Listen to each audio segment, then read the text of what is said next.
আসসালামু আলাইকুম। এই যে আমার দেশি মুরগির ডিমগুলা 19টা ডিম পেড়েছে। আজকে আমি এই সবগুলো ডিম বসিয়ে দিব।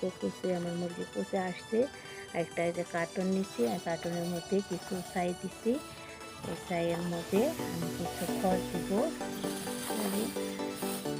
কিছু খড় দিয়ে এখন একটু শীত আছে, তাই মুরগিগুলা ডিমের তাপ লাগে ঠিক মতো। এভাবে খড় দিব কিছু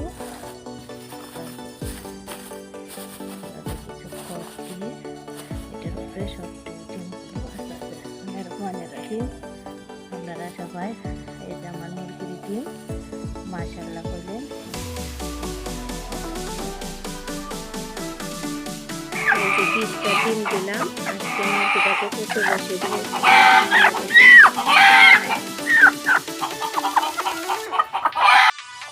এই যে আমাদের মুরগিটা বসিয়ে দিলাম। কতগুলো ডিম নিয়ে বসে আছে। আর এখন মুরগিটা অনেক ডিম দিচ্ছি, 20টা ডিম দিচ্ছি। এই মুরগিটা বসে আসছে। এই যে দেখেন আমাদের এই যে এগুলা এতটি বাচ্চা হয়ে গেছে।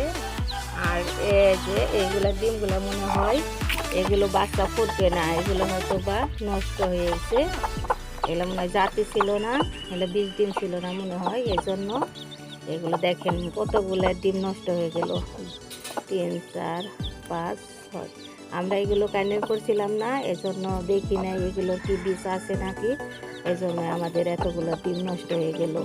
একালি ডিমের দাম 70 টাকা। আমাদের দেখেন 6টা ডিম নষ্ট হয়ে গেল। আর দেখি কত ডিম আছে, 1টা 2টা 3টা 4টা 5টা 6টা 7টা 8টা 9টা 10টা 11টা 12টা বাচ্চা করছে।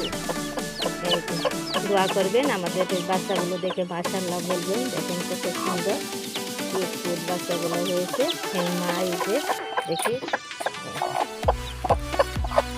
আমার বাচ্চাগুলোর জন্য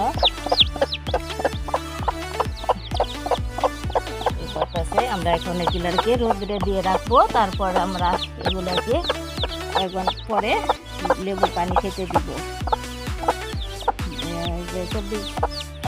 24 ঘন্টা পরে এগুলোকে লেবু পানি খেতে দিব। তারপর আবারও হলুদ দিয়ে খুব মাখিয়ে ওগুলো খেতে দিব। আর ফিট খেতে দেবো। এখনও এই বাচ্চাগুলোকে কিছু খেতে দিইনি।